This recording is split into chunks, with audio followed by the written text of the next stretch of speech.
1. júlí 1981 klukkan 1. Og í þessari bók meðal annars, hún heitir Ást, heilsa og upplifun. Fyrsti kafli fjallar ástum.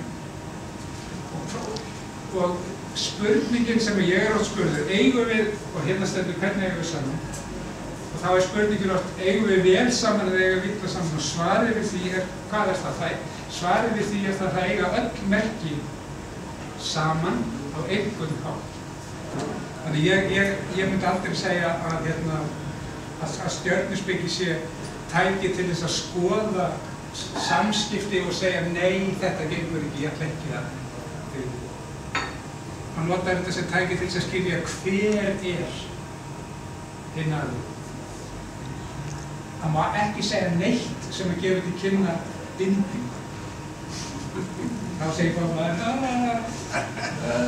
ég á leiðinni til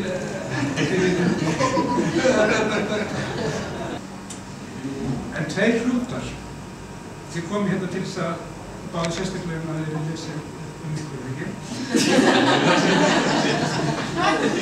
Þannig að naut, ef maður á að fá naut til að gera þetta, þannig að hvað gerir maður þegar maður setur fyrir saman svona fallega naut? Nautin er þægindi og svona kósi. Þá þetta spurning hvað ást? Ég fjallum það hér. Það sem ég langar að segja í sambandi við þetta það að á mismunandi stigum ævinnar getum að þurft á mismunandi fólki að halda. Þess vegna eigum við ekki að dæma samband. Og það er mjög algengt að fólk sem mjög ólíkt hlaðist saman.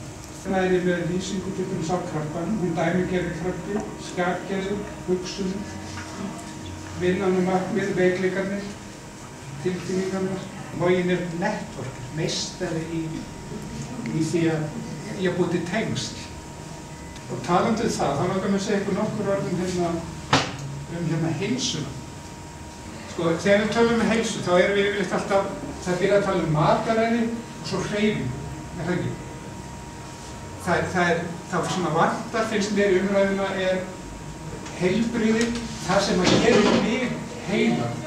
Athafnir sem að ég þarf sem naut til að vera heill. Til þess að við tökum vogina, Óttar minn og þú veist og. Vogin félagslegur og vogin þetta að tengja fólk saman. Ef hún hefur ekki fullt af fólki í kringu sig, ekki í kringslum, þá tapar hún lífsöld. Ef hann þarf að vera vinna á skrifstofu, týpur þarf alltaf að skreppa og hann kennst ekki í það, þá verður hann taugaveikur og stressaður. Þannig að það heilbrigði, það tengist athöfn. Hrútarnir, þau þurfi alltaf að starta einhverju nýjum verkum. Þau eru startar. Æðislega góð í að byrja á. Ég er nú bara að kynna bókina hérna núna og svo ætlum ég bara að setjast niður og við læsum og ég lesa hana fyrir ykkur. Þetta er ekki um 250 síðan. Þannig að þetta er allt í lagi. Foreldrar, ráðleggingar í sambandi við uppeldi fyrir fólk. Hvað æskilegt að gera? Kynlíf að skiptast á arkitektatíð. Karlmaðurinn, hann sendir sæði, konan egg og í sæði mannsins teikning, blueprint, svona arkitektateikning af honum, nefið hans og allt í svona einhverju DNA, svona patterni og þetta tengist arkitektateikningunni sem í eggi konunum og svo vex einstaklingurinn og hann með eyrun frá pappa greið og nefið frá mömmu og augur. Svo skal ég segja ykkur annað, við erum eins og frumur á jarðarlíkamanum. Jörðin, móðir okkar, eitt lífkerfi. Stjörnuspeki erfðavísindi. Þegar við gerum stjörnukort og afraksturinn af þessu, það þegar maður fer hérna inn og að fletta upp, þá það þetta sem við erum að tala um. Við erum að tala um náttúrugen barnanna okkar, náttúrugen okkar og lýsing á þessu náttúrugen. Smá dramatext.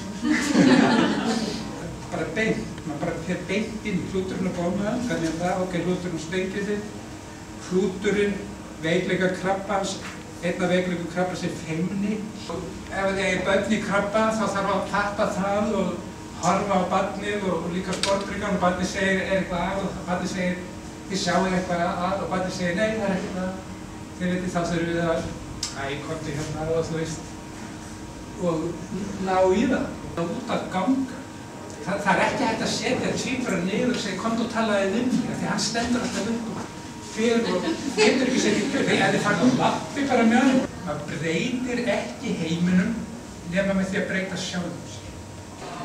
Ég naut og nautið er þungt. Vitið það uppáhaldsstellingin mín? Það þessi. Með teppi hérna, ég sett síman hérna og svona fyrir teppi og fjárstýring og vera á sjónvarpið svo líka svona að lesa. Og ef ég gleymi símanum og hann hringir og hann þarna einhverstað, ég þarf að standa upp. Það var ég bara eins og belja, sem að þegar beljur að standa upp og túnni. Það er sögur sem að Sjöran sagði mér sem ég var á kassan. Hann horfði á mig og konan mín sagði, vitið þið hvað er að gera? Og ég sagði, nei. Hann sagði, jú, þið hljótið að vita það, þið vissum frá því í gamla þegar.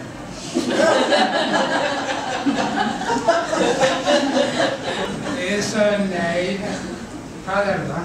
Sagði konan mín, sko, ég veit hvað er það. Kallmaðurinn, hann leggst á konuna og hann sko hreyfir sig svona upp og hún hreyfir sig svona niður á móti. Það er að kenna.